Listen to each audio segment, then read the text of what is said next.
t'adorons, Jésus.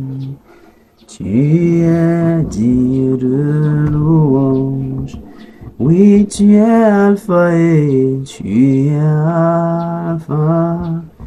Oh, et l'Oméga. Nous t'adorons, Jésus. Tu es digne de louange. Nous te donnons toute la gloire. Nous t'adorons, Jésus. Tu es digne de louange. Oui, nous te donnons,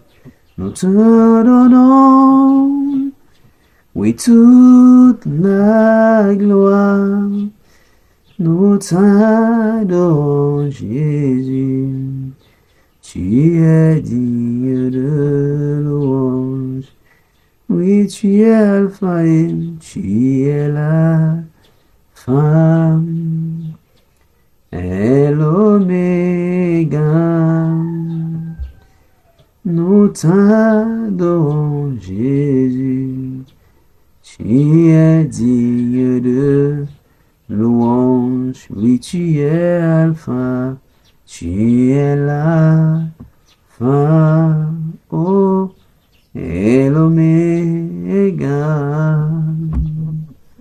Nous t'adorons, Jésus. Tu es digne de louange. Tu es merveilleux. Tu es digne de louange. Tu es merveilleux. Tu es digne de louange. Tu es merveilleux. Tu es digne de louange. Tu es merveilleux. Tu es digne de louange. Mon papa, tu es fidèle. Tu ne m'abandonnes jamais. Je n'ai plus rien à craindre, car Yahweh m'a libéré. Mon papa, il est fidèle. Il ne m'abandonne jamais. Je n'ai plus rien à craindre, car Yahweh m'a libéré. Est-ce que tu ouvrir ta bouche, commence à rendre grâce à Yahweh parce qu'il t'a libéré? Il est celui que le Fils de l'homme a franchi est réellement affranchi. Est-ce que tu as élevé ta voix et commence à bénir son nom? Commence à lui dire merci pour son amour. Lui dis merci pour sa présence. Lui dis merci parce qu'il est Dieu et qu'en dehors de lui, il n'y a point d'autre. Roi des rois, nous voulons te magnifier, nous voulons t'exalter, nous voulons te bénir. Nous voulons te dire merci, Seigneur, que nous reconnaissons, Seigneur, ta grandeur, ta majesté et ta fidélité. Nous voulons te dire merci, Seigneur, parce que toi seul, tu es digne. Digne d'être loué, digne d'être exalté, digne d'être acclamé. Nous voulons te dire, Seigneur, merci pour tes bienfaits dans nos vies. Te disons merci, Seigneur, parce que tu nous as encore accordé le privilège et la grâce au roi des rois d'être compté parmi les vivants ce jour. Et parce que ta parole déclare que tous les vivants te louent, Père, nous nous tenons sur ta parole. En obéissant à ces paroles, Seigneur, nous voulons proclamer ta majesté. Nous voulons proclamer ta fidélité. Nous voulons reconnaître tes bienfaits. Nous voulons reconnaître ta fidélité. Béni soit ton nom, ô Abba Père. Disons que tu es digne, ô roi des rois. Tu es digne. Donc la terre et tout ce qu'elle contient t'appartient. Le royaume t'appartient. La puissance t'appartient. La gloire également, Père, t'appartient. Reçois l'honneur, reçois la magnificence. Sois élevé, sois célébré. Au nom puissant de Jésus-Christ. Alléluia. Gloire à Jésus, une fois de plus, que c'est vous bénisse, vous fortifie. Sois la bienvenue dans sa présence.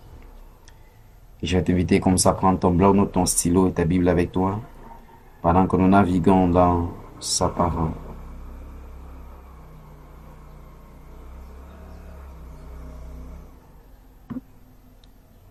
Il est vivant, il a vaincu la mort.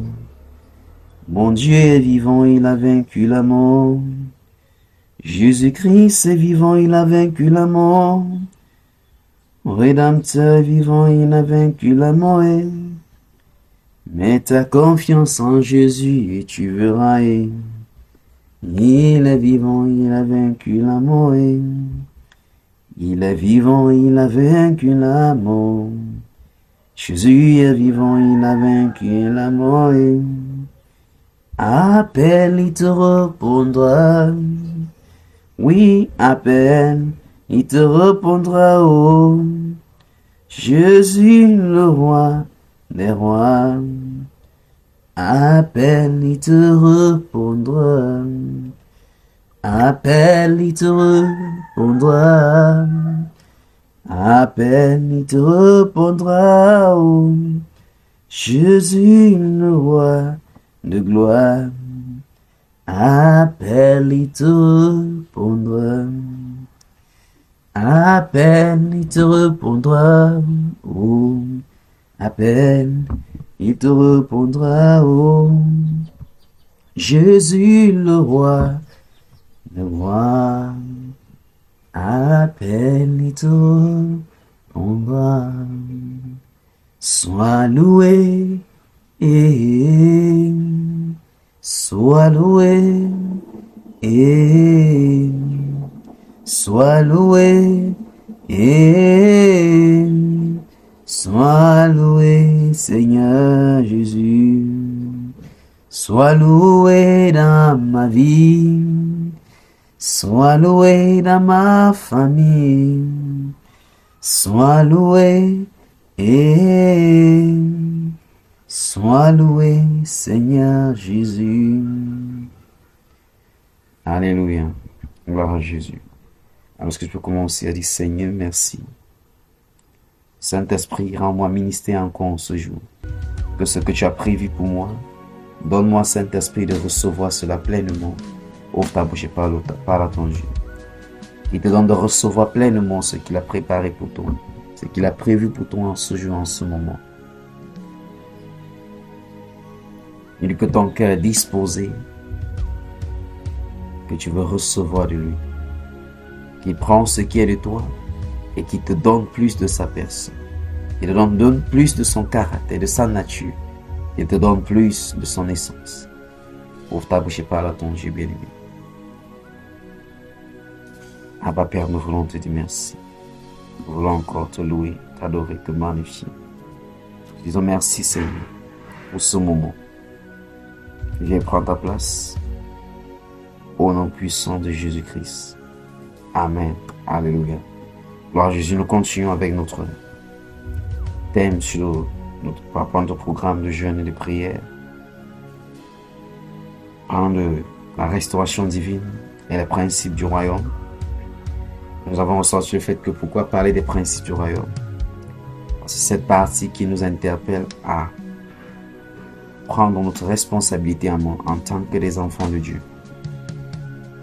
Dans l'une de nos séries, je pense que c'est par rapport à la prière, nous avons révélé que Dieu fonctionne ou encore opère avec nous comme un père. Mais il opère également comme un juge. Et lorsqu'il est sur sa casquette de juge, il fonctionne en termes de principes, en termes de lois. Alléluia. Mais en tant que père, il va nous montrer son amour. Il va nous déverser son cœur. Mais s'il reste simplement au niveau de paix avec nous, nous n'allons jamais grandir. Alors, ce qui veut dire que si nous ne grandissons pas, les responsabilités ne nous seront pas confiées. Et si les responsabilités ne sont pas confiées, nous n'allons pas accomplir le but de notre vie. Nous n'allons pas accomplir les desseins et les plans qu'il a pour nous. Alors pour passer à une autre phase de notre vie, à un autre niveau de marche avec lui. Nous devons passer à la face de ceux et de celles-là qui comprennent les principes, les lois du royaume, les statuts du royaume. Parce qu'à cette dimension, c'est question de responsabilité. Alléluia. C'est la responsabilité qui te qualifie, qui te positionne. Tu manifestes ce que tu manifestes à cause du niveau de responsabilité. Qui parle de responsabilité va également parler de maturité. Après la nouvelle licence, nous devons comprendre que la prochaine chose qui doit suivre, c'est notre croissance spirituelle. Et si cette notion de croissance spirituelle n'est pas établie en toi, n'est pas principale pour toi, tu vas passer à côté. Tu seras à l'église où tu vas dire, étant que tu es chrétien même pendant des années, et tu seras bébé. Et il n'y aura rien de concret. Tu vas manifester ou accomplir les choses par le fruit de tes 5 sens. Jésus a dit à Pierre, la chair et le sang ne t'a pas révélé ceci. C'est mon Père dans les cieux qui te l'a révélé. Il voulait nous donner de comprendre qu'il y a des choses que par le sang et la chair, par notre capacité humaine, nous pouvons les acquérir, nous pouvons les manifester. Mais à ce qui concerne, ce qui vient d'en haut, directement, ce n'est pas une relation profonde, une connexion avec le Père. Je prie que cela soit ta portion au nom puissant de Jésus-Christ.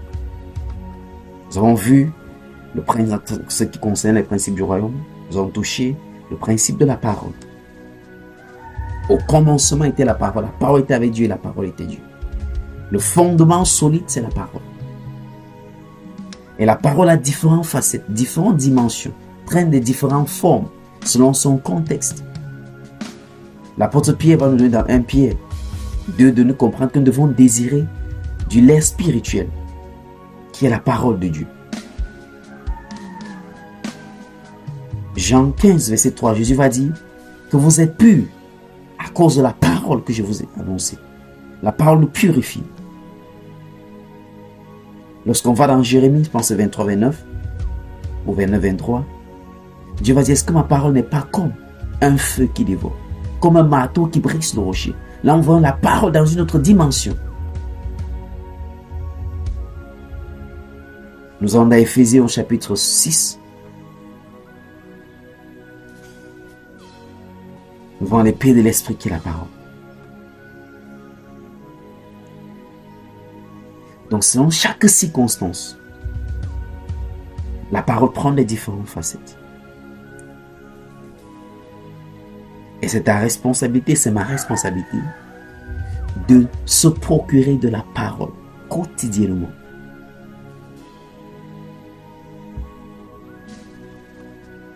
De la même manière que ce que nous consommons, cette nourriture que nous consommons, nous procure des énergies à des différents niveaux, ainsi la parole. Donc, un chrétien qui est paresseux dans la parole, en fait, verra chaque domaine de sa vie être affecté par cette faiblesse. Si la Bible ressort clairement dans Jean chapitre 1 qu'au commencement était la parole. Et nous ne comprenons pas la portée de ce verset. Le verset révèle qu'au commencement était la parole. Peu importe la situation ou le défi dans lequel tu te trouves. Ça commence, la solution commence par la parole. Et qui dit au commencement était la parole, le verset dit, la parole était avec Dieu et la parole était Dieu. Donc au commencement, Dieu. Genèse 1 ressent encore ça clairement. Au commencement, Dieu. Avant de dire maintenant de lister les autres choses. Dieu créa. Chaque situation pour sa résolution commence d'abord. En tant qu'enfant de Dieu, ça doit commencer avec Dieu. Ça doit être un réflexe pour toi de te tourner promptement vers Dieu. Ça doit devenir un style de vie pour toi. Que peu importe la situation, les circonstances, ton réflexe premier doit être Dieu. Et qui dit Dieu veut dire, je fais référence à ce que Dieu dit dans sa parole. Parce que la parole de Dieu révèle sa volonté, révèle son intention, révèle sa pensée. Voici ce que Dieu pense par rapport à la chose. Voici ce que Dieu veut par rapport à la chose. Voici l'intention de Dieu par rapport à la chose.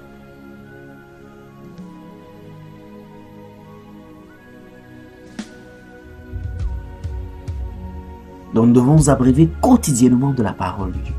On n'a pas être derrière toi ou te dire lis la parole, non. Lorsque tu comprends la place de la parole, c'est qu'on n'a pas besoin d'être derrière toi pour dire mange, c'est qu'il y a un problème.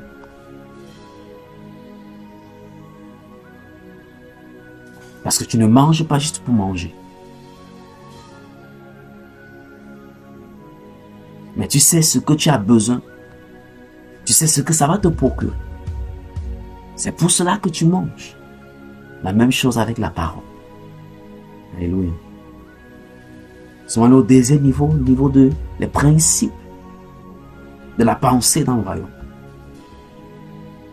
Proverbe 23, 7 dit, tel un homme pense, tel il est.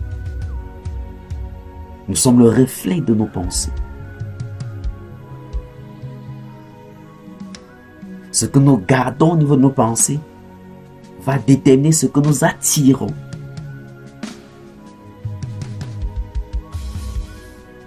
Nos pensées sont si puissantes que Dieu va révéler dans sa parole. Éphésiens 3, verset 20. À lui qui est capable de faire au-delà, infiniment, au-delà de ce que nous pouvons demander ou penser.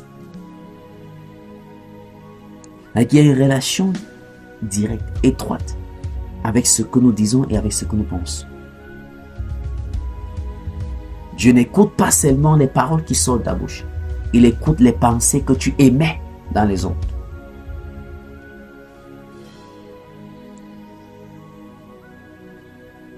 Alléluia. Je prie que tu marches dans le renouvellement de l'intelligence au nom puissant de Jésus-Christ. Et pour avoir la victoire au niveau des pensées, nous avons vu que Philippiens 4, 8 doit être appliqué. Nous avons vu que Romains 12, 2 doit être appliqué. Et ceci est possible que par le moyen de la parole, ce renouvellement. Je commence à enlever ce que j'avais déjà sauvegardé, j'avais déjà scellé. Je mets de côté et j'accueille ce que Dieu dit pour remplacer cela. C'est en faisant ainsi que mes pensées deviennent renouvelées.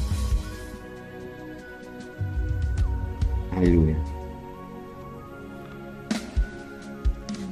Nous évoluons avec un autre pan très important.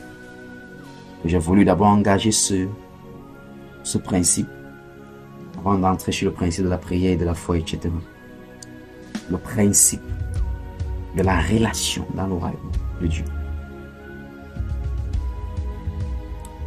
C'est à ce niveau que beaucoup d'enfants de Dieu passent à côté. Le principe de la relation dans le royaume. En tant qu'enfant de Dieu, nous devons comprendre qu'à ce qui concerne la relation, en tant qu'enfant de Dieu, que la relation c'est un investissement.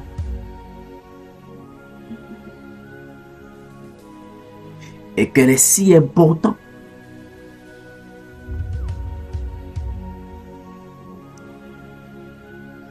que si nous voulons manifester les desseins et les plans de Dieu, ça ne peut pas être possible sans une relation, sans des relations bien bâties. Et nous allons voir le cas pratique dans la vie de Jésus. Le principe des relations. Nous sommes en un temps où les gens veulent le type de relations comme des parasites. C'est le monde d'exploiter, c'est le monde de sucer. C'est le monde prendre de toi et te laisser. Ils t'utilisent comme des moyens pour atteindre les objectifs.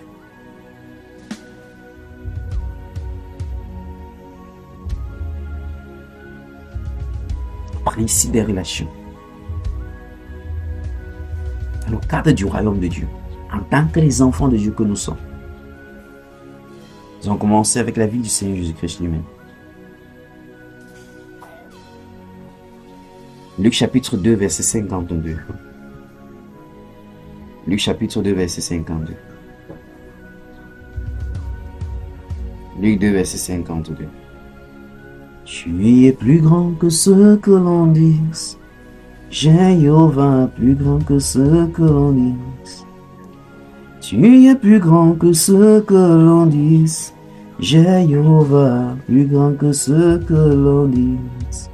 Tu es excellent. Tu es merveilleux. Tu es plus grand que ce que l'on dise. Oh, you are excellent. You are marvelous. You are bigger than what people say. You are bigger than what men call you. You are bigger than what people say. Tu es plus grand que ce que l'on dit. Tu es plus grand que ce que l'on pense. Oh, tu es excellent. Tu es merveilleux. Tu es plus grand que ce que l'on dit. Oui, Yahweh, tu es excellent. Baba est merveilleux. Oh, tu es plus grand que ce que l'on dit. Luc chapitre 2. On pense le dernier verset. Luc chapitre 2, on pense au dernier verset. Il dit, et Jésus croissait en sagesse, en statut, en grâce devant Dieu et devant les hommes. Et Jésus croissait.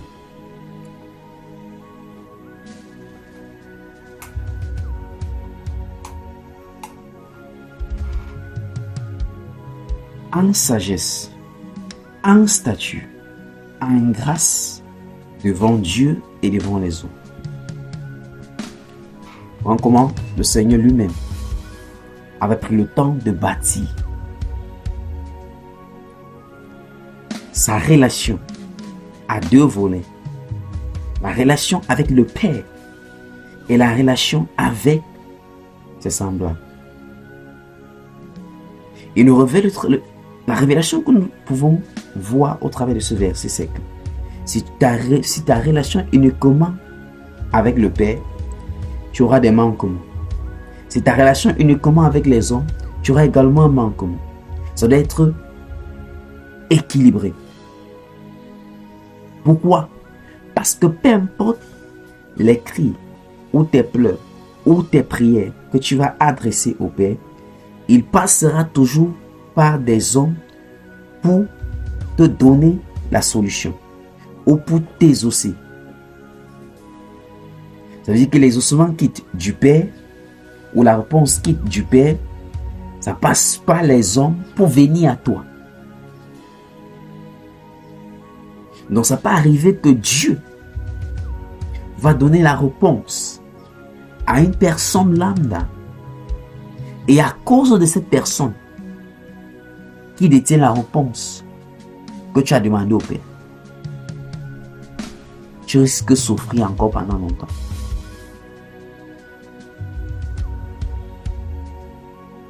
Si notre Dieu lui-même a pris le temps, qu'il a compris ce principe, et que c'est ce principe qu'il a bâti lui-même son ministère. Jésus avait la relation avec le Père.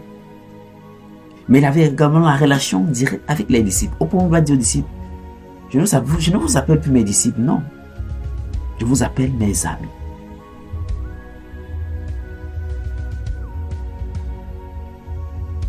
Parce que les relations sont de niveau en niveau.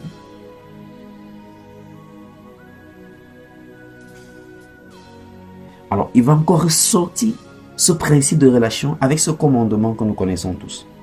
Mais je veux que nous prenions ce commandement à partir du livre de Deutéronome chapitre 6. Deutéronome chapitre 6. Deutéronome chapitre 6. Allons d'abord dans l'Ancien Testament. Deutéronome chapitre 6.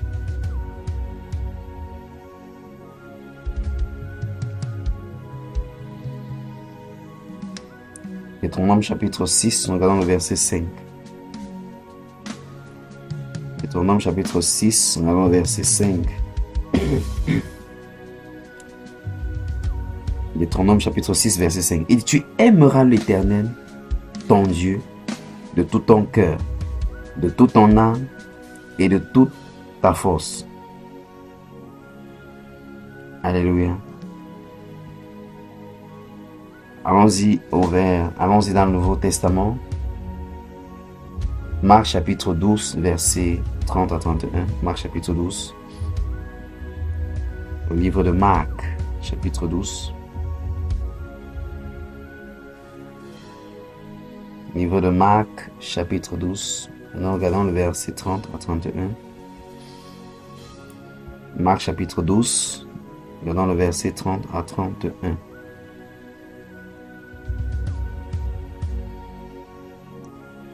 Alors là, c'est le Seigneur Jésus qui parlait.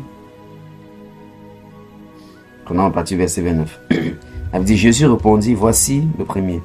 Écoute Israël, le Seigneur notre Dieu est l'unique Seigneur. Verset 30.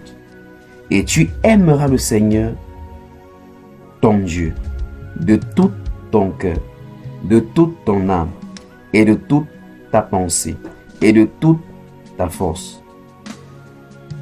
Verset 31. Voici le second. Tu aimeras ton prochain comme toi-même. Il n'y a pas d'autre commandement plus grand que cela.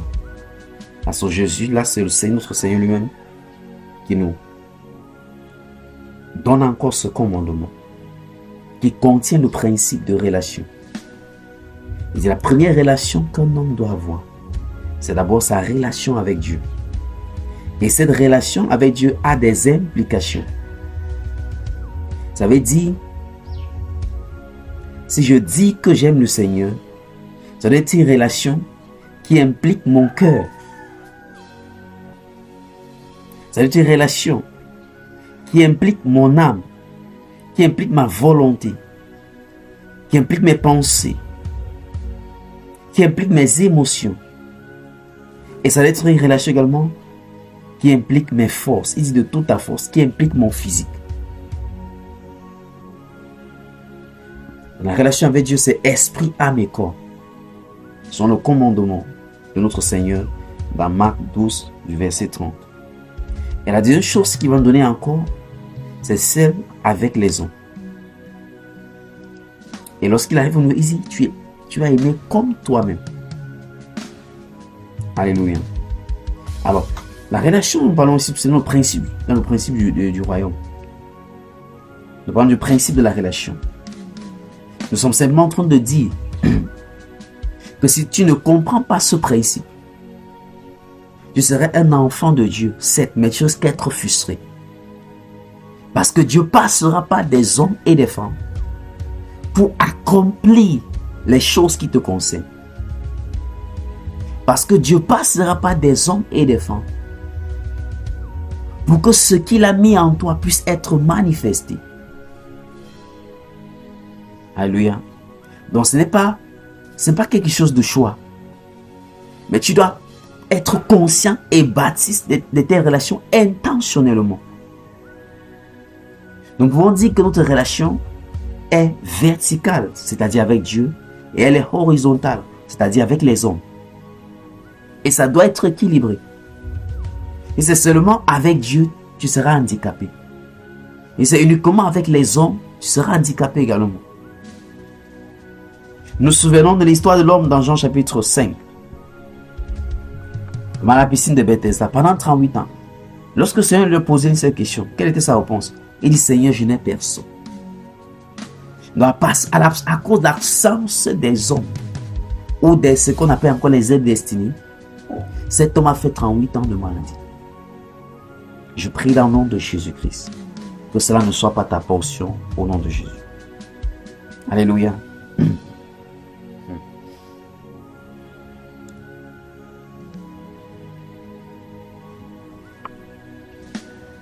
Alors, je vais justement toucher quelques niveaux ou encore catégories de relations. La première, c'est ce que je vais appeler la relation générale. Avec ce qu'on a avec la société ou encore au quotidien. Mais on va quitter de là, on va entrer encore à un autre niveau ou à une autre catégorie. Une relation de saison. Lorsque je parle des relations de saison, il s'agit de quoi? Par exemple, des relations que tu vas bâtir pendant que tu es en train de faire une formation avec un groupe de personnes, ou les relations, ou parce que en ce moment tu es sur les bancs, ou les relations, c'est donc comme il dit, selon des groupes. Pour d'autres, ça peut être parce qu'ils font les mêmes réunions, etc. Ce sont des relations de saison. Parce que ce n'est que cet élément-là qui vous lie, ou ces circonstances, ou ces périodes-là. Alléluia. Maintenant, il y a ce que j'ai intitulé les relations stratégiques. Alors, les relations stratégiques ici sont des relations que tu dois prendre cela au sérieux. C'est très important. Pourquoi? Parce qu'elles sont des relations que tu dois être capable d'identifier, qu'elles ont quelque chose à voir avec ce pourquoi tu es appelé à manifester. Elles sont des relations qui sont attachées ou qui ont une relation directe avec l'accomplissement de ta destinée. Je vais prendre un exemple des relations dont je parle qu'elles sont stratégiques. Tu es par exemple dans les affaires, donc ça serait plus facile d'avoir une relation avec un partenaire d'affaires. Pourquoi? Parce que ça va dans ton couloir, dans l'accomplissement de tes buts, dans le domaine où tu es appelé. Alléluia. Et dès lors tu reconnais qu'en voici mon couloir, tu vas commencer à bâtir des relations. Comme il dit en première place, les relations sont des investissements. Les relations sont coûteuses, sont des investissements. Toute relation solide que tu peux voir aujourd'hui est le résultat d'un investissement coûteux, lourd, cher. J'ai l'habitude de dire, vous pouvez voir à l'anniversaire d'un enfant de 2 ans ou 3 ans, d'un homme riche. Vous voyez quelqu'un qui quitte même un pays pour venir, qui quitte des gens qui quittent des villes pour venir. Mais il ne vient pas uniquement à cause de cet enfant de 2 ans ou de 3 ans, parce que son anniversaire, non. Il a tellement à faire de se déplacer pour l'anniversaire d'un enfant de 2 ans ou 3 ans. Mais pourquoi est-ce qu'il se déplace? Parce qu'il comprend le principe des relations.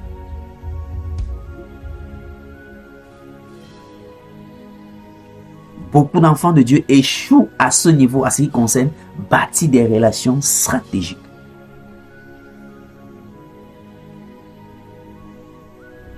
Alléluia.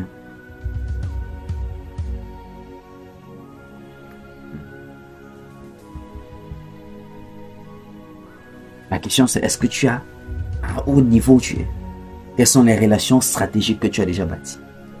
Les relations qui sont connectés à ton appel, qui sont connectés à ta destinée, qui sont connectés à ton couloir, à ce pourquoi tu es sur terre pour exécuter. As-tu bâti de telles relations? As-tu bâti de telles relations?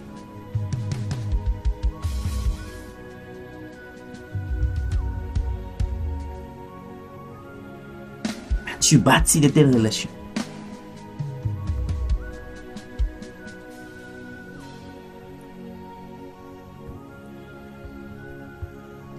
Tu bâtis de telles relations.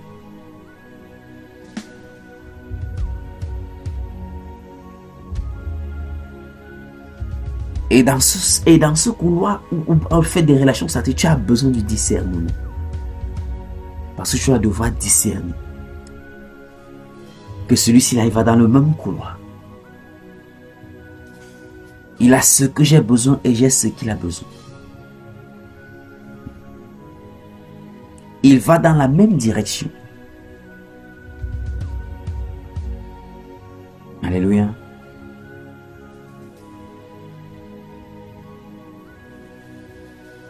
L'année plus souvent, on parle des forums, des conférences, machin, pour les hommes d'affaires. Mais vous pensez que lorsqu'ils se retrouvent, c'est pour faire quoi? C'est un réseautage, qu'on a l'habitude de dire. C'est pour bâtir des relations solides, stratégiques. Alléluia. Pour partie des relations stratégiques.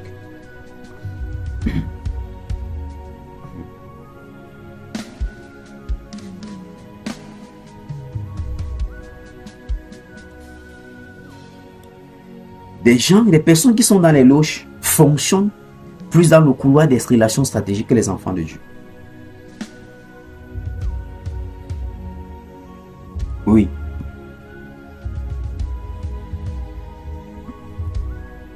Pourquoi est-ce que nous parlons du principe des relations?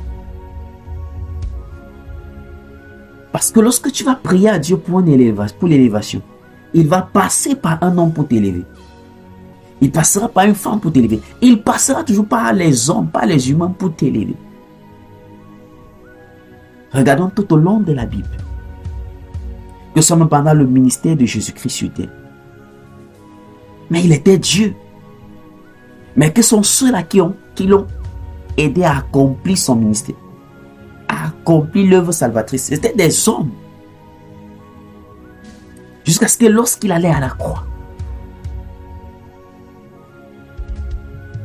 et même lorsqu'il était crucifié à la croix, la Bible parle de l'un de ses disciples, Joseph d'Arimathie, que par son influence, son autorité, allait réclamer le corps de Jésus. C'était pour au niveau de ses disciples, parce que le travail de ses disciples était uniquement au niveau de la dimension spirituelle. Mais en ce qui concernait l'autorité, ses disciples n'avaient pas cette autorité. Alors l'un de ses disciples, quand il parle de ses disciples, il parle de ses disciples directs qui étaient dans le ministère, ou qui étaient encore appelés dans la prédication. Mais l'un de ses disciples qui était dans le gouvernement, par cette autorité, par cette influence,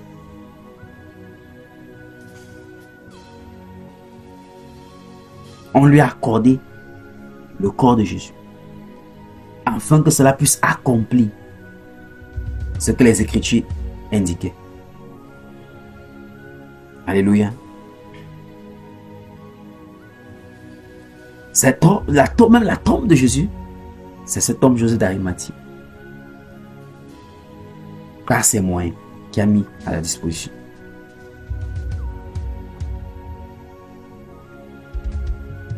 C'est pour ça que j'ai l'habitude de dire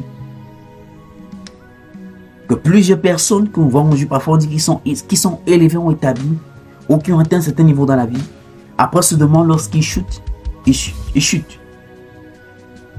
Et qu'ils sont uniquement seuls et frustrés. Lorsqu'on vérifie bien ce qu'ils n'ont pas bâti des relations stratégiques.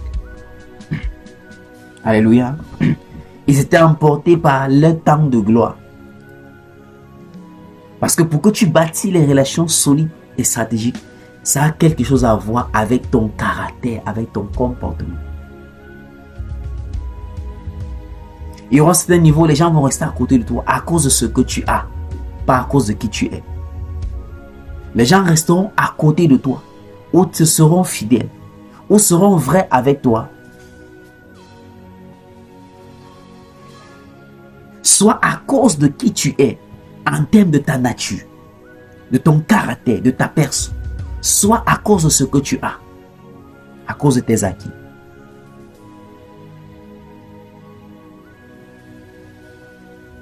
Quelqu'un a dit que le vrai problème du riche, c'est qu'il ne connaît pas ses véritables amis. Et que le pauvre, au moins, lui connaît ses vrais amis. Alléluia. Parce qu'il y a les choses que la gloire attire. Il y a des personnes que ta gloire va attirer. Mais Dieu ne veut pas seulement te propulser au niveau de la gloire, sans toutefois te façonner. Alléluia. Sans toutefois travailler ton homme intérieur. Sans toutefois façonner ton caractère. On met l'emphase de Dieu sur ton caractère. Tu peux dire, ah, laissez-moi, c'est comme ça que je suis. Il n'y a pas de problème. Bienvenue à un âge avancé. Personne ne va tolérer ce comportement. Personne, ne dit même personne. Parce que tu pensais qu'on va tolérer cela jusqu'à. Alléluia.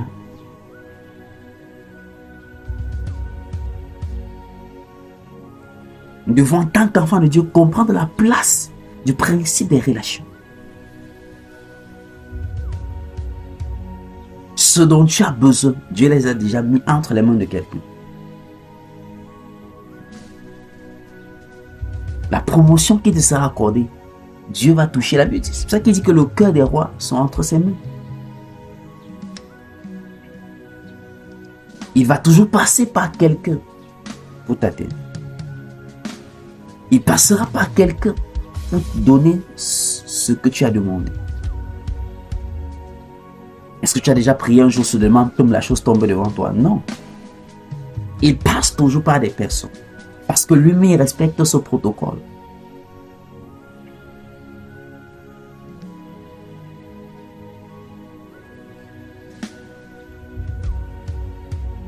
Est-ce que tu bâtis des relations stratégiques maintenant? Ou tu penses que tu vas te servir des gens pour atteindre tes objectifs? C'est question de temps, tu peux le faire, atteindre ces objectifs. Mais lorsque tu chutes, lorsque tu vas chuter, tu vas te rendre compte qu'il n'y aura personne pour te tendre la main. Et ça ne doit pas être le cas de ceux qui sont enfants de Dieu. La relation avec Dieu, qui est la première relation. La relation avec les hommes. Ou encore avec les humains. Que tu le veux ou pas, c'est le principe. Que Dieu lui-même obéit. Alléluia. Peu importe les dons et les talents que Dieu a mis en toi. Ces dons et ces talents seront valorisés par des hommes et des femmes. Elles ne seront pas valorisées par des arbres. Alléluia. Peu importe cette grande destinée que tu portes, ces grandes œuvres dont Dieu t'appelle à accomplir, je te donne cette garantie. Elle se manifestera par le moyen des hommes et des femmes. Il y a des personnes que Dieu va susciter à cause de la vision qu'il t'a donnée, à cause des projets qu'il t'a donnés, à cause des dessins et des plans que tu vas exécuter. Il y a des hommes et des femmes que Dieu dispose déjà pour l'accomplissement de cette vision. Il n'y a personne qui accomplit quelque chose de grand seul.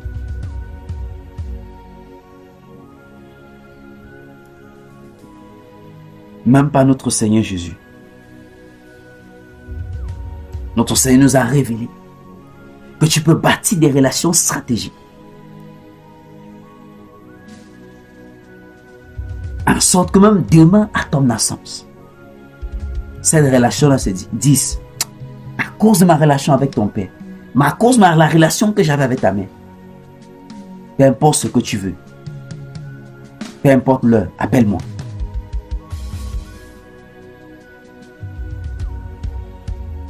Bien-aimé, apprends la sagesse maintenant. Acquiert la sagesse maintenant. Applique le principe de relation. Alléluia.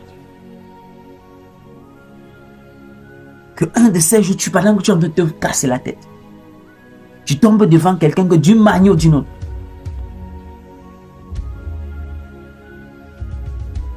que ce soit la relation de ton père ou ta mère, avait contribué quelque chose dans la vie de ces personnes. Et la personne lit ton nom, dit, c'est un nom semble familier. Parle-moi un peu de toi. Et tu suis l'enfant de tête et dis, ah, donne-moi, viens.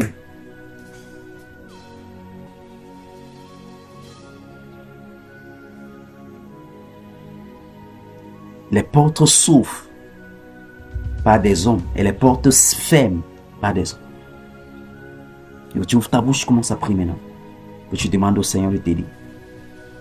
Que tu reconnais que jusqu'à présent, tu ne vois véritablement pas de relation stratégique que tu as bâtie.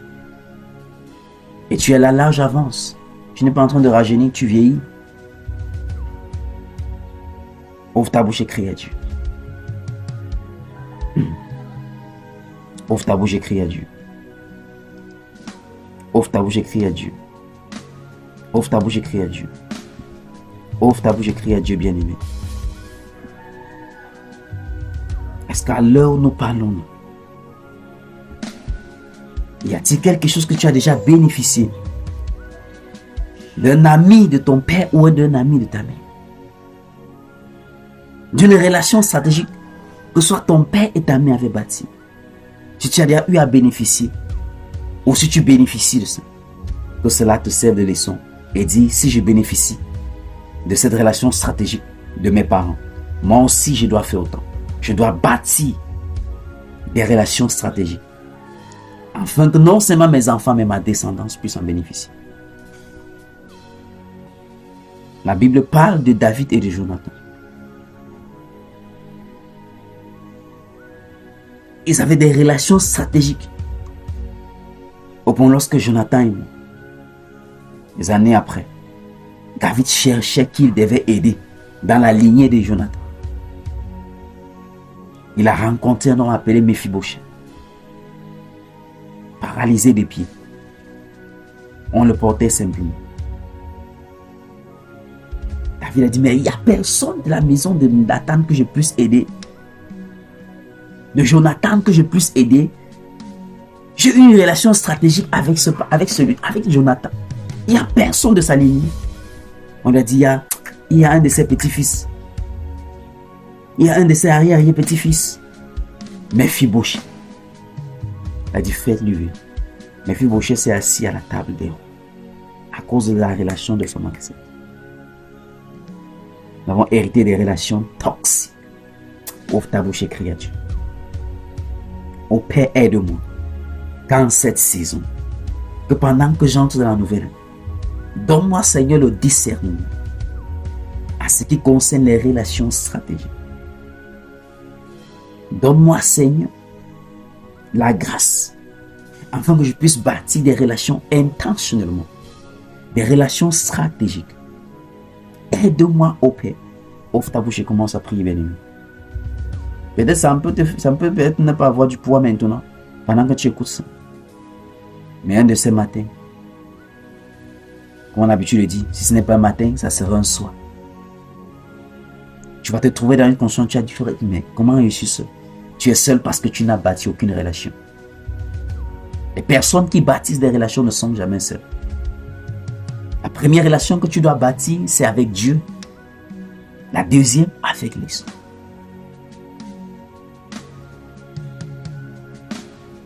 Parce que peu importe ce que tu portes,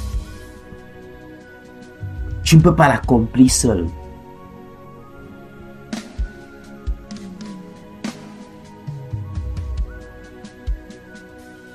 As-tu déjà vu quelqu'un qui a conçu une maison seul? Non. Il y a des personnes que Dieu a déjà même disposées.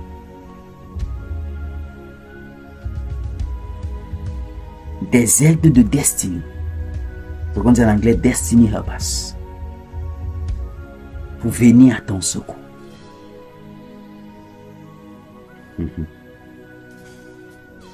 Parfois, ces relations stratégiques, oh my God, my God, my God. Non pas forcément ce que tu as, mais sont connectés à ceux qui ont ce dont tu as besoin. Ah, quelqu'un ne comprend pas. Il dit parfois ces relations stratégiques, ces personnes-là, ils n'ont pas ce dont tu as besoin, mais ils sont connectés à ceux qui ont ce que tu as besoin.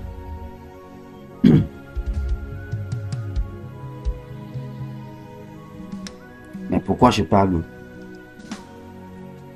Combien d'entre vous dans cette plateforme ont eu une relation directe avec moi? C'était toujours par le biais de quelqu'un, par quelqu'un. Alléluia. Par quelqu'un. C'est par quelqu'un que tu t'es trouvé ici. La personne n'a pas forcément ce que tu avais besoin, mais la personne était connectée à celui qui avait ce que tu avais besoin. Ouvre ta bouche et crie à Dieu, bien-aimé. Ouvre ta bouche et crie à Dieu. Seigneur, s'il te plaît, aide-moi. Aide-moi, ô Père, donne-moi la grâce et le discernement. Que je puisse discerner, Seigneur, des relations stratégiques. Or, cela n'est possible que par le discernement, bien-aimé.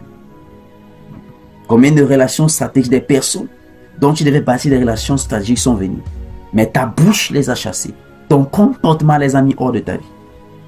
Dis Seigneur, s'il te plaît, fais-moi miséricorde. Pour des relations stratégiques que par mon comportement, par ma bouche, par mes paroles, par mes actions, Seigneur, je les ai éloignées. Ouvre ta bouche et crie à Dieu. Ouvre ta bouche et crie à Dieu, bien-aimé. Ouvre ta bouche et crie à Dieu. Ouvre ta bouche et crie à Dieu, bien-aimé. Ouvre ta bouche, crie à Dieu, bien-aimé. Ouvre ta bouche et crie à Dieu. Ouvre ta bouche et crie à Dieu. Père, s'il te plaît, la miséricorde. Je reconnais que, Seigneur, tu as porté, tu as fait venir vers moi, Seigneur, des relations de destinée, de stratégique. Mais mon orgueil, Seigneur, les a refoulés. Mon mépris, Seigneur, les a refoulés. Mon comportement, Seigneur, mes paroles, les a refoulés. Je ne peux pas traiter les gens comme du n'importe quoi. Et tu t'attends à une destinée glorieuse, bien. Ouvre ta bouche et crie à Dieu. Prends du principe. Relation de destinée. Principe de relation dans le royaume. Ouvre ta bouche et crie à Dieu, bien-aimé. Notre Seigneur lui-même a pris le temps de bâtir des relations. En sorte que lorsqu'il pouvait pas, lorsqu'il partait, il s'est tourné, il a appelé les gens et les autres disciples. Il les a recommandés sa main. Il les a recommandés Marie. Oh, le Spirit. Ouvre ta bouche et crie à Dieu, bien-aimé. Ouvre ta bouche et crie à Dieu. Tellement de relations. Et à cause de ton comportement, à cause de tes paroles, à cause de tes actions, ils sont partis. Ils ont été mis de côté. Et aujourd'hui, tu cries, tu pleures à Dieu, tu cries, tu pleures, tu cries, tu pleures. Dieu te dit, mais je fais venir de telles relations, de telles personnes. Mais c'est toi qui les as refoulées. C'est toi qui les as refoulées. C'est toi qui les as refoulés. Ouvre ta bouche et crie à Dieu, bien-aimé. La Bible parle dans 2 Rois chapitre 4, à partir du verset 8. La femme Shunammite. L'homme de Dieu passait, elle a eu le discernement. Elle a commencé à bâtir la relation stratégique. Elle avait commencé avec un repas. Ensuite, elle a bâti un lieu où lorsque l'homme de Dieu venait dans la vie, il devait se reposer. Et ses entrailles qui étaient fermées depuis des années. Tout a commencé par le discernement. Peut-être vous ne comprenez pas. Allons-y dans 2 Rois chapitre 4. Je ne veux pas seulement que tu pries pour prier. 2 Rois chapitre 4. 2 Rois chapitre 4. Dans l'Ancien Testament. 2 Rois chapitre 4. Oh Jesus. 2 Rois chapitre 4. Le principe de relation dans le royaume. 2 Rois chapitre 4. On a parti du verset 8. 2 Rois chapitre 4. On a parti du verset 8. Un jour, Élisée passait par Sunem. Il y avait une femme de distinction qui le pressa d'accepter à manger. Et tous les fois qu'il passait, elle se rendait chez elle. Il se rendait chez elle pour manger. Verset 9. Elle dit à son mari, voici, je sais que cet homme qui passe toujours chez nous est un saint homme de Dieu. Verset 10. Faisons une petite chambre haute avec des murs et mettons-y pour lui un lit, une table, un siège et un chandelier, afin qu'il s'y retire quand il viendra chez nous, afin qu'il puisse se reposer. Verset 11. Élisée, étant revenu à Shunem, se retira dans la chambre haute et y couchait. Verset 12. Et il dit à Géasi, son serviteur, appelle cette Shunammite. Géasi l'appela et elle se présenta devant lui. Verset 13. Et Élisée dit à Géasi, dis-lui, voici tu nous as montré tous empressement. Que peut-on faire pour toi? Faut-il parler pour toi au roi ou au chef de l'armée? Elle répondit, j'habite au milieu de mon peuple. C'était une femme vraiment de haute classe. Verset 14. Et il dit, que faire pour elle? Géasi répondit, mais elle n'a point de fils et son mari est vieux. Aïe. Verset 15. Il dit, appelle-la. Géasi l'appela et elle se présenta à la porte. Verset 16. Élisée lui dit, à cette même époque, l'année prochaine, j'embrasserai un fils. Et elle dit, non, mon Seigneur, homme de Dieu, ne trompe pas ta servante. Verset 17. Cette femme devint enceinte et elle enfanta un fils. À la même époque, l'année suivante, comme Élisée lui avait dit. Alors, tout est parti d'où? Nous parlons du principe de bâtir des relations. Nous avons parlé de la relation générale, parlé des relations de saison, et là nous parlons des relations stratégiques. Cette femme était stérile, riche comme on peut dire, bien positionnée dans la vie. Elle avait la relation avec le roi, relation avec les hommes, avec les personnes haut placées. Mais il y avait un besoin ou un manque dans sa vie. Elle avait dit que son mari était vieux. Elle avait tout ce dont elle avait, c'est-à-dire la richesse et tout le reste, mais elle n'avait pas d'enfant. Mais elle a eu le discernement lorsque l'homme de Dieu passait. Bien-aimé, tu dois prier pour un discernement. Pour avoir des relations stratégiques, ça vient par un discernement. Mais on est à une époque ou à un temps où on regarde les gens par l'apparence, on les méprise, on les simplifie. On fait comme les gens de Nazareth. Est-ce que quelque chose de bon peut-il sortir de cette personne? Combien de personnes est-ce que tu es passé à côté? Des personnes stratégiques que Dieu a envoyées, a mis sur ton chemin. C'est ta bouche qui les a refoulés. Ton orgueil, ton mépris.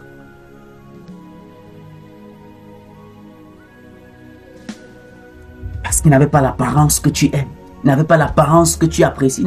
Ils étaient juste comme ça. Parce que le langage, le français qui sort dans les bouches était nul. Parce qu'ils semblaient bêtes. Je vous ai dit, dans chaque personne, Dieu a placé je ne veux pas dire des diamants ou mais ce que Dieu a placé en chaque être humain est au-delà de l'imagination. Il n'y a personne que Dieu a créé vite. Dieu a fait des dépôts dans chacun. Chacun de nous portons des trésors du ciel. Et pour que ces trésors se manifestent, tu as besoin des relations stratégiques. Tu as besoin de bâtir des relations solides. Plusieurs chutent et ne parviennent plus à se relever parce qu'ils n'ont pas bâti des relations stratégiques. Le déclin de cette femme a commencé lorsqu'elle a discerné que cet homme qui passait est un homme de Dieu. Elle a discerné quelque chose. Ma question c'est, est-ce que tu as ce discernement? De discerner que telle personne a quelque chose. Peu importe son apparence, il y a quelque chose qui... Comme j'ai dit encore,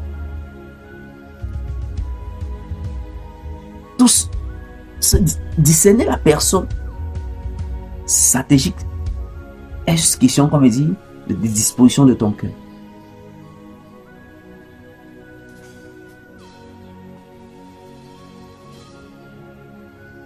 Et lorsque je parle de cette personne, ou de se bâtir ces relations stratégiques, la personne peut ne pas avoir ce dont tu as besoin, mais connectée à celui qui a ce dont tu as besoin.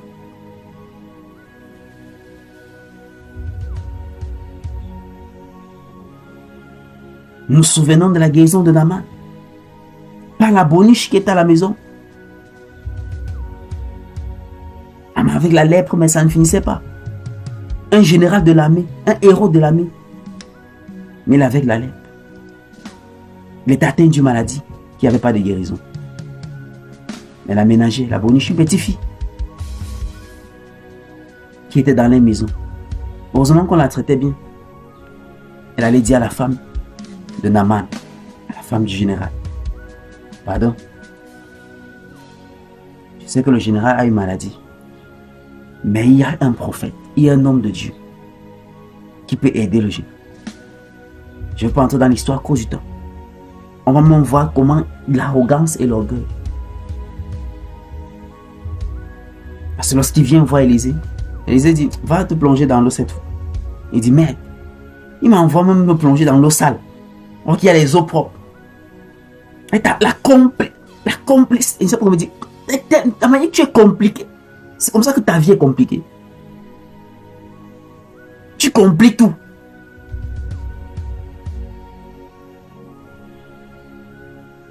Et tu oublies que ces complications-là te ferment les portes aux relations stratégiques. Ouvre ta bouche et crie à Dieu. Ouvre ta bouche et crie à Dieu béni. Tu ne peux pas marcher dans un discernement fort si tu n'es pas rempli de simplicité et d'humilité. Si les vertus du royaume, les vertus du Saint-Esprit ne prennent pas place. Il y a des personnes que tu devras endurer avec eux. On doit les prendre tels qu'ils sont. Pourquoi? Parce que ce sont des personnes de stratégie. Ouvre ta bouche et crie. Ouvre ta bouche et crie à Dieu béni. Ouvre ta bouche et crie à Dieu. Vous connaissez le nombre d'entreprises qui ferment parce que, à cause de l'orgueil du boss, il a chassé les personnes stratégiques. Vous connaissez la chute de plusieurs personnes à cause de leur comportements. Ils mettent les personnes stratégiques de côté. Ouvre ta bouche et crie à Dieu. Ouvre ta bouche et crie à Dieu. Je me souviens, il y a quelques années, il y avait une boulangerie qui prenait de l'ampleur dans la ville de Douala. Rico employait tellement de personnes et tout. Quel était le secret de cette boulangerie? C'était les pâtissiers, les boulangers, celui qui était chargé. A dit, que celui-là, il touchait le peuple. Les gens quittaient de Douala pour les cérémonies recommandées, voyager avec, parce que même après 1 ou 2 jours, le pain était encore dans tout ça. Mais dans l'orgueil et tout le reste, lorsqu'on a chassé, parce qu'ils ont chassé les boulangers, c'était fini. Ça a chuté complètement. La chute a commencé. Ouvre ta bouche et crie à Dieu. Ouvre ta bouche et crie à Dieu. Qui te fait miséricorde. Qui te fait miséricorde. Des relations stratégiques que lui-même a fait venir vers toi. Ça passe toujours à côté, bien aimé. L'homme de Dieu passait à côté, mais la femme tsunami, une femme riche, a eu le discernement. Cela révèle son cœur, son caractère. Ouvre ta bouche et crie à Dieu, bien aimé. Dieu fait toujours venir autour de nous. Il fait toujours venir des hommes et des femmes. Il n'y a pas une journée qui passe sans que tu n'as rencontré au moins 2 ou 3 personnes. Mais as-tu le discernement de voir au travers de ces personnes ce qu'ils portent, qui est en relation directe avec ce que tu as accompli? Ouvre ta bouche et crie à Dieu. Seigneur, ta miséricorde. Seigneur, ta miséricorde. Seigneur, ta miséricorde. Je reconnais qu'à cause de mon orgueil, Seigneur, la complication des choses avec moi, j'ai refoulé des personnes, des relations stratégiques, des personnes que tu as envoyées. Père, s'il te plaît, fais-moi miséricorde. Fais-moi miséricorde. Fais-moi miséricorde. La miséricorde, Père, au nom puissant de Jésus-Christ. Je te demande au Saint-Esprit d'aiguiser ton sens de discernement et de t'aider à avoir le caractère qu'il faut, avoir le cœur qu'il faut, un cœur qui discerne, un cœur de simplicité, un cœur d'humilité. Ouvre ta bouche et crie au Seigneur. Qui t'aide, qui t'aide, qui t'aide, qui t'aide à voir des éléments en toi qui contribuent à un fort discernement. Qu'enfin tu puisses discerner les personnes qui font venir vers toi. Que tu puisses les discerner. Comme la femme tsunami. Que tu puisses les discerner. Que tu puisses discerner ce qu'ils portent. Que tu puisses discerner. Au nom puissant de Jésus-Christ. Le dernier niveau de relation que je vais mentionner ici, en dehors des relations stratégiques, c'est les relations de destinée.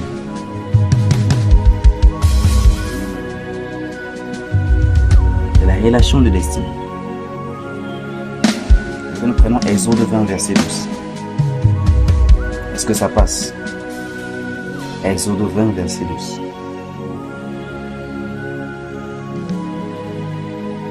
Exode 20, verset 12.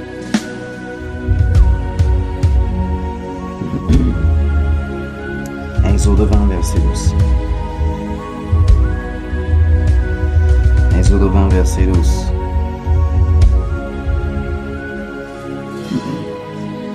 Exode 20, verset 12. Il dit, honore ton père et ta mère, afin que tes jours se prolongent dans le pays que l'Éternel, ton Dieu, te donne.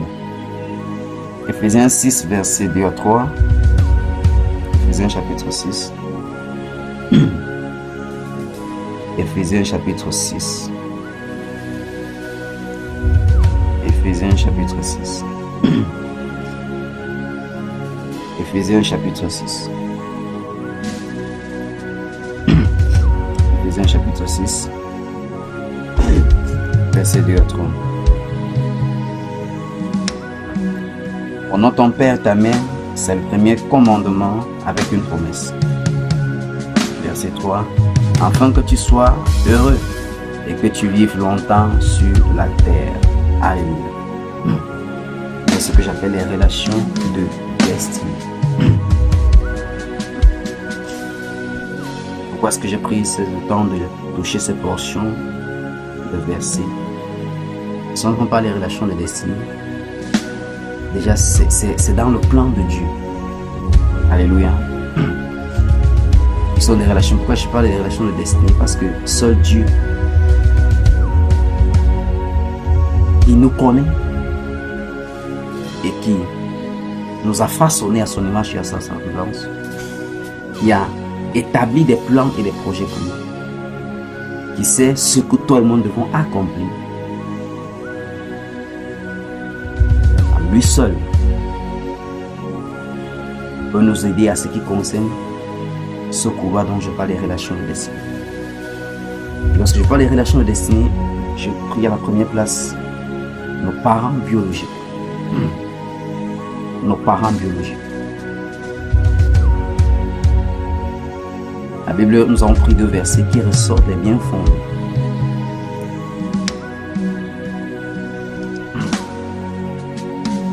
Nous sommes peut-être surpris à l'ampleur où c'est les jeunes qui meurent. Non.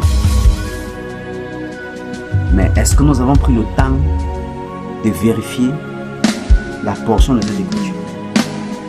Que nous sommes à un temps ou à une génération où ce verset est foulé des pieds par les jeunes. Et les parents sont devenus les égaux. Les amis, ou encore même petit à les yeux. Mais parce que ce verset demeure éternellement, comme le nombre de tes jours, même l'adulte est connecté à cette relation de destinée que je parle. Premier niveau des parents biologiques, ou encore ceux qui nous ont pris ou que nous avons grandi sous eux en tant que nos parents. Ça va être le parent biologique ou bien celui qui a joué le rôle du parent. Ils ont deux influences sur nos vies. L'influence physique et l'influence spirituelle. Ce sont des figures physiques d'autorité. Ce sont des figures également spirituelles d'autorité. De manière directe ou indirecte, nous sommes sous les couvertures. Que tu le veux ou pas. Donc ces relations de destinée dont je parle, ça n'a rien à voir que le parent a eu à fréquenter ou pas. Il parle, il s'exprime bien ou pas, il a quoi, il est riche ou pauvre. Non, ça n'a rien à voir. Dieu a choisi ainsi. Et ce que tu as fait, Dieu précise bien le mot. Honorer. Honorer. Que ça t'arrange ou pas. Dieu dit honorer. Que le parent soit sorcier, qu'il soit sorcière, qu'il soit quoi que ce soit. Dieu dit tu les dois quoi? L'honneur.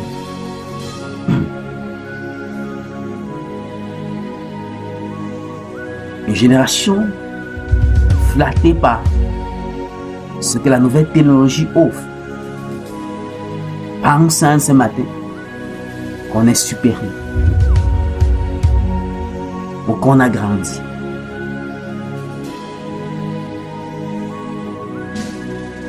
Prends un peu le temps de vérifier. Une génération qui parle n'importe comment. Speak anyhow. Et nous attendons à la longévité, ça ne peut pas marcher. Parce que c'est Dieu lui-même qui donne son commandement. Et qui est attaché la bénédiction, la longévité et la prospérité. Ou encore le bien-être. Et afin que tu sois heureux. D'autres versions disent que tu prospères et que tu vives longtemps. D'autres versions disent afin que tout aille bien avec toi. Alléluia.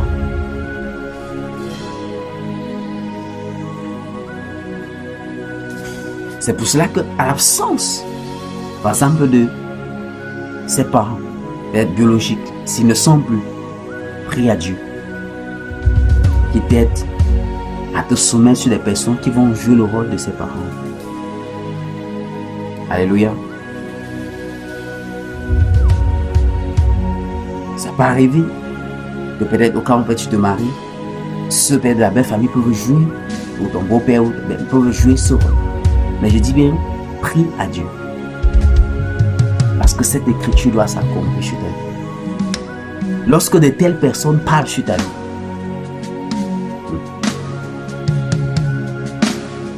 c'est enregistré directement. Parce que c'est dans les capacités, selon les Écritures, de relâcher la bénédiction et la longévité sur ta vie.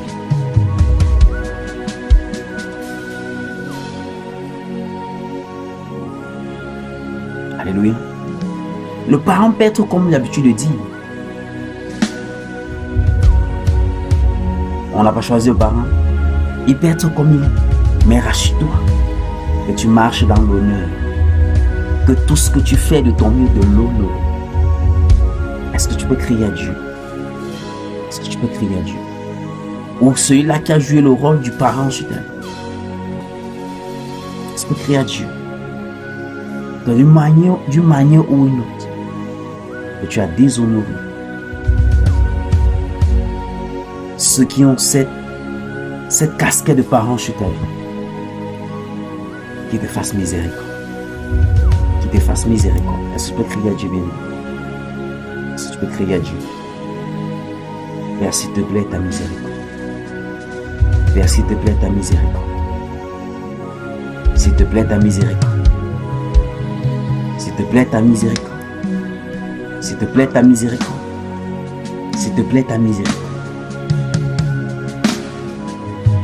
À chaque fois, au roi des rois, d'une manière ou d'une autre, au Père, nous avons déshonoré ces figures d'autorité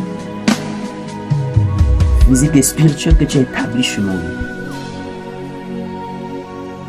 Comme nos parents. Ta miséricorde, pardon au roi des rois. Ta miséricorde, Saint-Esprit. Ta miséricorde, ô Seigneur. Fais-nous miséricorde. Fais-nous miséricorde. Nous reconnaissons que nous n'avons pas mesuré l'ampleur, Seigneur, de ces deux honneurs vis-à-vis d'eux. Nous implorons, Seigneur, ta miséricorde. Au nom puissant de Jésus-Christ. Alléluia. Ne t'arrête pas seulement au niveau de la prière. Pose l'action correspondante. Pour ceux et celles dont les relations sont brisées et tout le reste, doit faire le pas pour une restauration, pour une restitution, pour ranger les choses. Demande au Seigneur comment tu vas te prendre. Ne fais pas cela avec tes cinq sens. Va devant le Seigneur. Va devant le Seigneur. Lui qui les a établis comme tes parents. Lui qui les a choisis comme tes parents. Va devant le Seigneur. Demande au Seigneur de quelle manière est-ce que tu pourrais les honorer. Demande au Seigneur. C'est ça la force d'un enfant de Dieu. Toujours aller vers Dieu. Parce que Dieu les connaît mieux que toi. Et Dieu sait ce qu'il faut pour les toucher.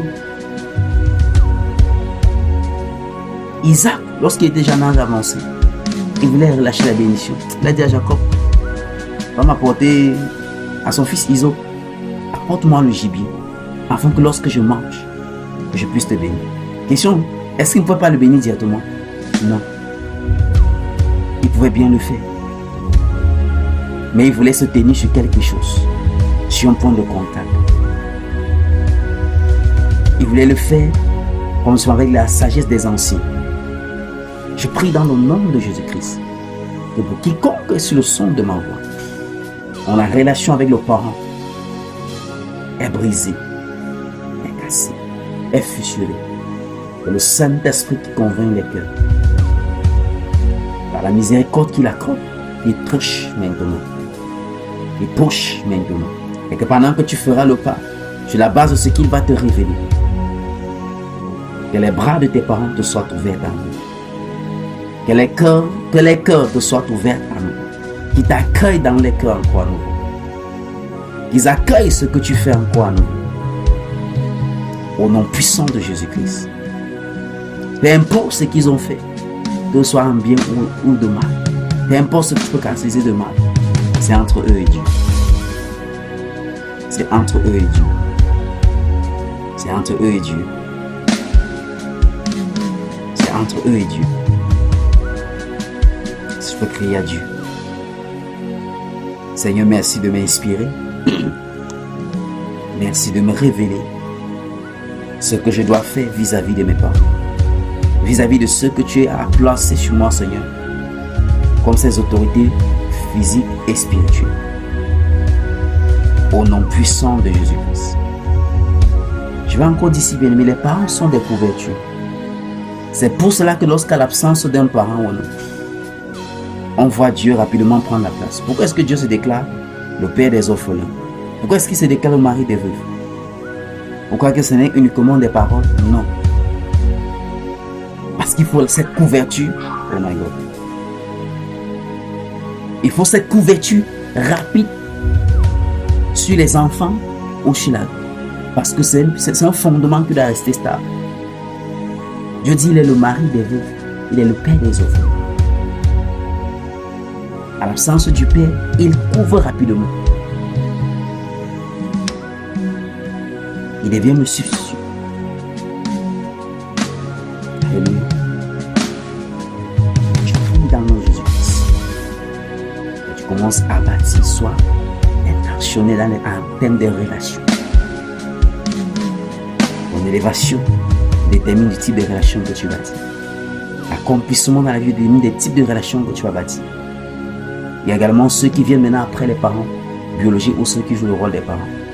Sont ceux qu'on appelle soit les leaders spirituels ou les parents spirituels. Alléluia. Oui. Lorsque tu discernes, voici celui que Dieu a placé comme ce parent spirituel pour ma vie. Bien me faire attention. Alléluia. C'est l'un des problèmes de beaucoup d'enfants de Dieu. On n'est pas tout parce qu'on est en quête de solution. Tout ce qu'on veut, c'est la solution à nos problèmes, la situation, la circonstance. Et basta. Et on se trouve dans des combats incessants. Il y a des combats que ce n'est pas à toi de mener cela. Alléluia. Il y a des combats que ce n'est pas à toi de mener cela. Mais le royaume de Dieu, c'est un royaume spirituel. Ce qui veut dire qu'il n'y a pas un hasard dessus, non. C'est soit tu connais, soit tu ne le connais pas.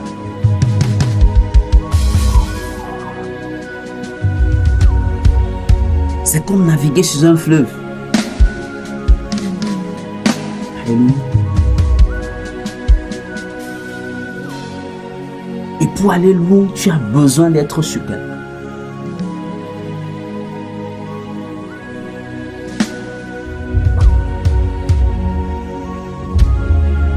Tu as besoin d'être super.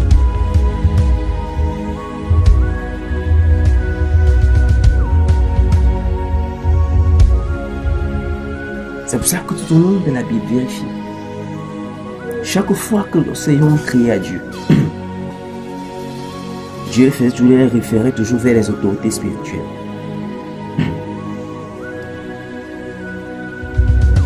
Avoir sur toi soit un leader spirituel ou encore qu'on peut dire un parent spirituel est capital. Est capital. Surtout dans le monde dans lequel toi et moi nous vivons. C'est un monde hautement spirituel.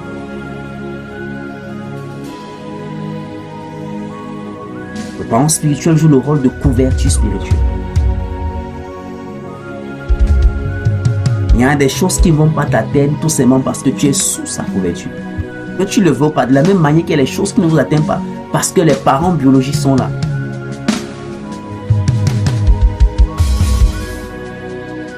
Parfois on voit des dégâts à peine le père part. Pourquoi? Parce qu'il était même pauvre et tout. Mais l'autorité spirituelle qu'il était, la couverture, l'autorité physique qu'il était, jouez un rôle que vos yeux physiques ne peuvent pas voir. Alléluia.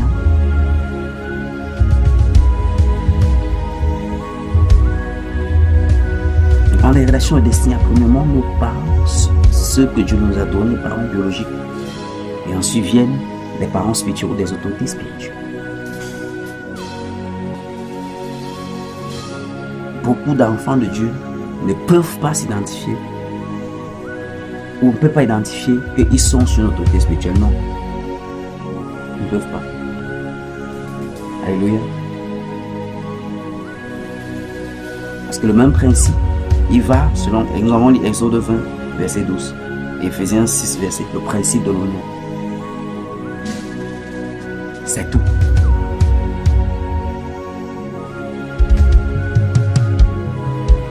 Ceux des loges fonctionnent. Vous entendez quand on parle du parrainage, vous croyez que c'est quoi? Ah. Maintenant tu comprends. Ce n'est pas simplement un langage, ce sont des réalités spirituelles. Tu vas dans une grosse situation de demande qui est ton parent.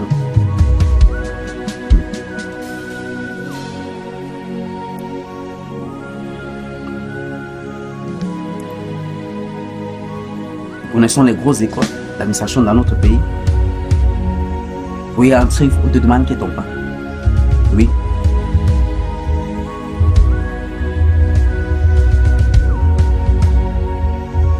Tu vois dans les grosses situations te dire qui t'a recommandé, qui est ton parent.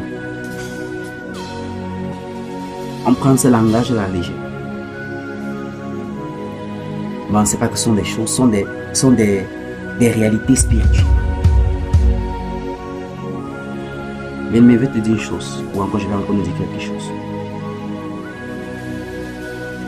Malgré les efforts, les capacités, les habiletés que tu possèdes, ou que tu as, si tu n'es pas sous une couverture d'un parent biologique et sur la couverture d'une autorité spirituelle, il te sera difficile de percer dans la vie. Il te sera difficile. C'est ce qui explique le pourquoi beaucoup de nos parents ou ancêtres côtoyaient tellement de marabouts. Parce que c'était les marabouts qui étaient comme ce côté qui jouait le rôle de des parents spirituels.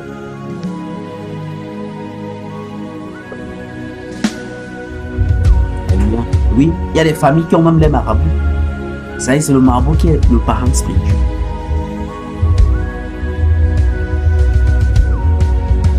Donc il y a la place des parents biologiques et il y a la place maintenant d'un leader spirituel. Celui-là qui a une relation avec Dieu. Celui-là qui a poussé dans la marche avec Dieu. Si ces deux éléments ne sont pas en place, plus la relation maintenant sera Dieu que tu vas bâtir avec les autres, il te sera difficile de percer dans la vie.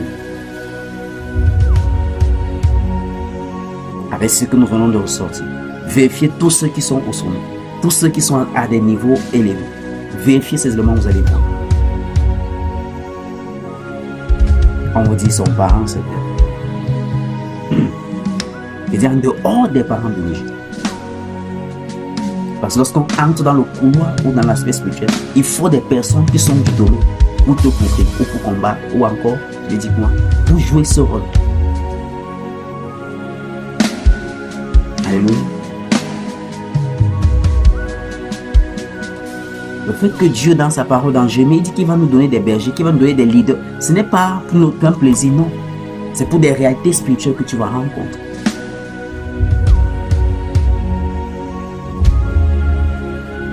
Parce qu'on t'identifie dans le monde spirituel, bien aimé.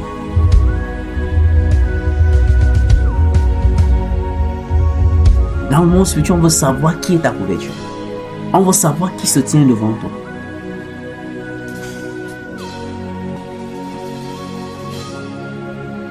Désolé parce que je parle un peu plus de temps. Alléluia.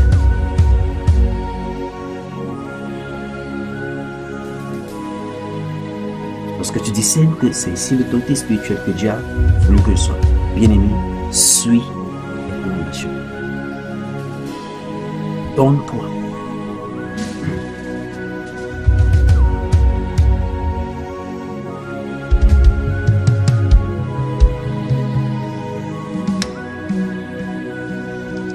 Je vais te dire quelque chose. Peu importe le défi ou la situation que tu as présente, pour la solution de cette situation, il faut la dimension spirituelle. Il faut la dimension des relations des hommes. Et ensuite, il faut ta participation. Je reprends encore. Peu importe le défi que tu as présentement, peu importe le challenge que tu as présentement, ça a besoin de trois choses pour être résolu. Ça a besoin du côté spirituel. Ça a besoin du côté des hommes. Et ça a besoin maintenant de ta participation.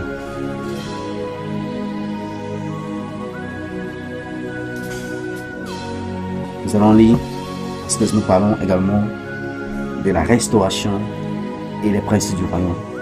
Je vais prendre ce cas pour illustrer et nous allons prier pour clôturer. Est-ce que ça passe? Est-ce que quelqu'un est béni?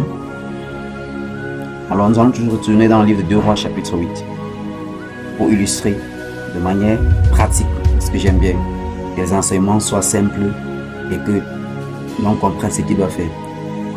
2 Rois chapitre 8. 2 Rois chapitre 8.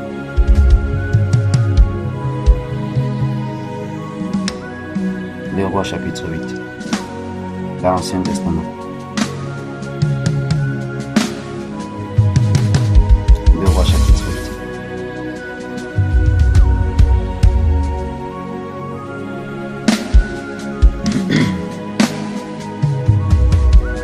8. Les Rois chapitre 8. On a parti du verset 1er. Élisée dit à la femme dont il avait fait revivre le fils: lève-toi, va-t'en, toi et ta maison, et séjourne où tu pourras, car l'Éternel appelle la famille, et même elle vient sur le pays pour 7 ans. Est-ce que ça passe? Verset 2.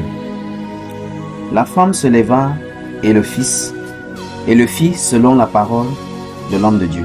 Il s'agit ici toujours de la femme shunammite, parce qu'elle a eu l'enfant, et ensuite l'enfant était mort, Élisée a encore ressuscité, etc., par la puissance de Dieu. Donc c'est elle encore qui revient dans l'histoire ici, dans le livre de 2 Rois chapitre 8. On a vu son histoire dans 2 Rois chapitre 4 à partir du verset 7, à partir du verset 8. Maintenant on la voit encore dans 2 Rois chapitre 8. Lisons bien l'histoire. Elle dit: la femme se leva et elle fit selon la parole de l'homme de Dieu. Elle s'en alla, et elle et sa maison, et séjourna 7 ans au pays des Philistins. Verset 3. Au bout de 7 ans, la femme revint du pays des Philistins, et elle alla implorer le roi au sujet de sa maison et de son champ. Verset 5. Verset 4. Le roi s'entretenait avec Géasi, serviteur de l'homme de Dieu, et il disait: raconte-moi, je te prie, toutes les grandes choses qu'Élisée a fait. Verset 5. Et pendant qu'il racontait au roi comment Élisée avait rendu la vie à un mort, la femme dont Élisée avait fait revivre le fils vint implorer le roi au sujet de sa maison et de son champ. Géasi dit: ô roi, mon Seigneur, voici la femme et voici son fils que Élisée avait fait revivre. Alléluia. Verset 6. Le roi interrogeait la femme: Et elle lui fit le récit. Puis le roi lui donna un unique auquel il dit, fais restituer tout ce qui appartient à cette femme, avec tous les revenus du champ, depuis le jour où elle a quitté le pays jusqu'à maintenant. Et toi viens de lire l'histoire, tu n'as pas compris, mais je te conseille de relire l'histoire. Alors pour faire simple et bref, l'histoire révèle quoi? Voici une femme, comme j'ai dit, que peu importe la situation, le domaine, il y a trois choses que tu as besoin. Il y a le côté spirituel. Il y a la force spirituelle qui doit prendre place. Il y a le côté humain, en termes de relations qui doivent être là. Et ensuite, il y a le côté...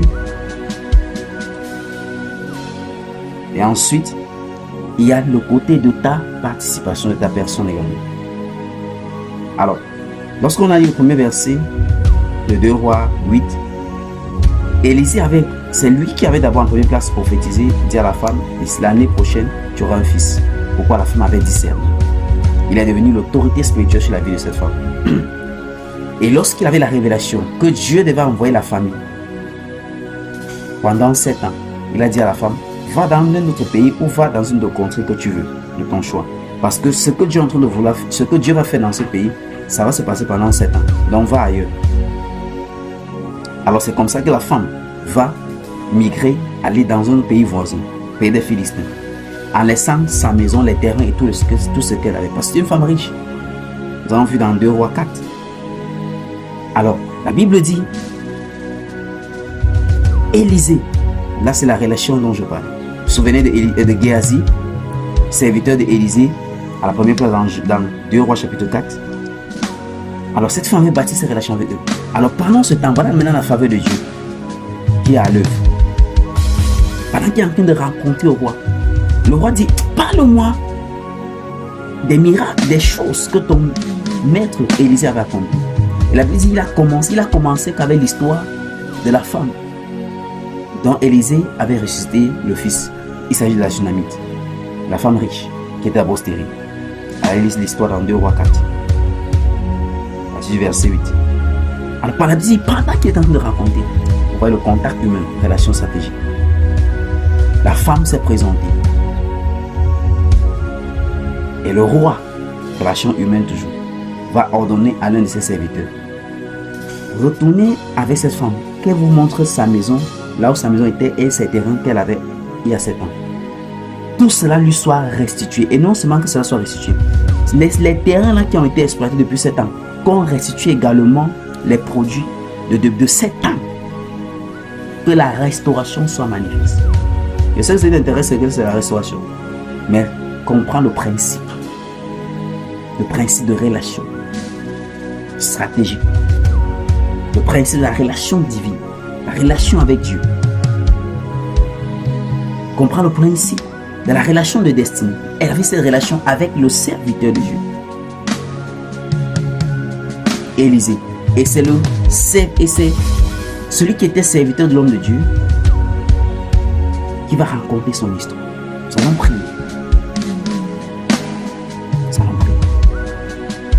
La question que je te pose, est-ce que tu as une autorité spirituelle sur ta vie? Est-ce que tu as quelqu'un qui te sert de parent spirituel? Ce n'est pas le cas, crie à Dieu. Ne dis pas que c'est moi parce que seul Dieu sait. Alléluia. Non, seul Dieu sait. Ouvre ta bouche et crie à Dieu. Ouvre ta bouche et parle à Dieu. Si tu ne sais pas Dieu Saint, je ne sais pas vraiment. Je ne sais pas. Parce que si tu sais, tu le sais. Alléluia. Et c'est pourquoi je dis ça. Ça envie les relations destinées aux parents biologiques et les autorités spirituelles. C'est-à-dire un homme de Dieu ou un leader de Dieu que Dieu place sur nous de jouer ce rôle de parents spirituels. Et de la même manière que nos parents biologiques sont avancés, ont de l'avance sur nous, c'est la même chose avec le parent spirituel. C'est quelqu'un qui a eu des expériences avec le Seigneur, avec Dieu, qui a une certaine marche avec Dieu. Avec comme nos parents, ton vers certaines marches de la vie, certaines expériences de la vie. Ouvre ta bouche, bien-aimé. Ouvre ta bouche. Tu te reconnais que tu n'as pas de parents spirituels. Crie à Dieu. Et lorsqu'il te révèle, souviens-toi.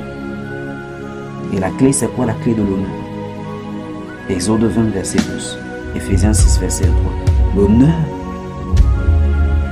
Pour les relations destinées, la clé, c'est l'honneur. Ouvre ta bouche et crie à Dieu, bien-aimé. Ouvre ta bouche et crie à Dieu. Nous prions pour la restauration, comme cela a été le cas pour cette femme. Ouvre ta bouche et crie à Dieu. Nous allons prier bientôt pour la restauration. Ouvre ta bouche et crie à Dieu. Seigneur, je ne sais pas si j'ai un parent spirituel. Je ne sais pas s'il y a quelqu'un qui me sait de qui est comme parent spirituel sur ma vie. Mais tu ne sais pas, crie à Dieu. Seigneur, s'il te plaît, je veux un parent spirituel.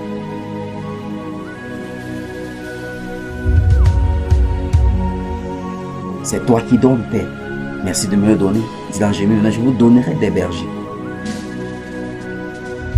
Jérémie 23, je vous donnerai des bergers. C'est Dieu qui donne. Alléluia. C'est Dieu qui donne. Et tout ce que tu as besoin, c'est discerner. Ouvre ta bouche et crie à Dieu. Père, nous prions dans le nom de Jésus-Christ. Sois celle au roi des rois, qui se tourne vers toi et qui demande de manière sincère d'avoir sur eux, Seigneur, un parent spirituel, un leader spirituel. Nous des parents biologiques que tu les as déjà donnés au Père. Selon ta parole, au roi des rois. Nous prions au Saint-Esprit. Toi qui fais grâce, toi qui fais miséricorde, de l'accomplir, de les révéler, de les conduire au roi des rois. Et que pendant qu'ils engagent les cœurs, Seigneur, à se soumettre sur l'autorité de ta parole, je les principes au roi des rois de relation. Seigneur, que la restauration prenne place. Que la restauration prenne place. Au nom puissant de Jésus-Christ. Donc tu ouvres ta bouche et tu pries au Seigneur. La Bible dit cette femme était partie pendant 7 ans. Mais lorsqu'elle est revenue, Dieu est entré en scène. Et a commencé par le serviteur de l'homme de Dieu à cette époque à raconter l'histoire de la femme. Et une restauration a pris place. Non seulement restituer ce qu'elle avait, mais également les produits pendant 7 ans. Je veux que tu cries à Dieu. Que peu importe les choses que ton ignorance t'a fait perdre. Parce qu'il est le même hier, aujourd'hui, éternellement. Que peu importe l'éloignement que tu as eu, des choses qui t'appartiennent, mais que dans sa miséricorde, comme il a restitué, comme il a restauré cette femme tsunami et sa famille, qu'en cette saison, que sa grâce de restauration, que son onction de restauration se répande sur toi maintenant, se répande sur ta famille maintenant, se répande sur tes enfants maintenant. Nous prions dans le nom de Jésus-Christ. Déclare paix dans le nom puissant de Jésus. Tu es le Dieu de miséricorde. Tu es le même hier, aujourd'hui, éternellement. Toi qui l'as fait pour la femme tsunami. Toi qui as restauré, Seigneur, non ce qu'elle avait, mais qui as restauré, Seigneur, les produits de cette année. Seigneur, je prie dans le nom de Jésus. Restitue au Père tout ce que j'ai perdu dans l'ignorance, tout ce que j'ai perdu dans la rébellion. Père, dans ta miséricorde, restitue au Père qu'il y ait une restauration, Seigneur, qu'il y ait une restauration au Père, restauration spirituelle, restauration matérielle, restauration financière, restauration relationnelle. J'appelle sur ta vie et seulement ta famille une restauration spirituelle, une restauration financière, relationnelle, matérielle, d'opportunité au nom puissant de Jésus-Christ. Qu'il y ait une restauration au nom de Jésus-Christ. Que la restauration prenne place au nom de Jésus-Christ. Que la restauration prenne place au nom puissant de Jésus-Christ. Alors ta bouche commence à bénir le Seigneur. Commence à lui rendre grâce. À ma Père, nous te disons merci. Merci au Saint-Esprit. Merci Seigneur de nous enseigner. Merci de nous toucher au roi des rois. De nous donner de comprendre la place, Seigneur, du principe des relations dans ton royaume. La relation avec toi et avec les hommes, ô éternel. Merci, ô Abba Père, de nous donner de comprendre que nous devons bâtir, Seigneur, des relations stratégiques, des relations de destinée, des relations saisonnières, Seigneur. Merci, ô Père, de nous aider à le faire par ta grâce. Au nom puissant de Jésus-Christ. Amen, amen.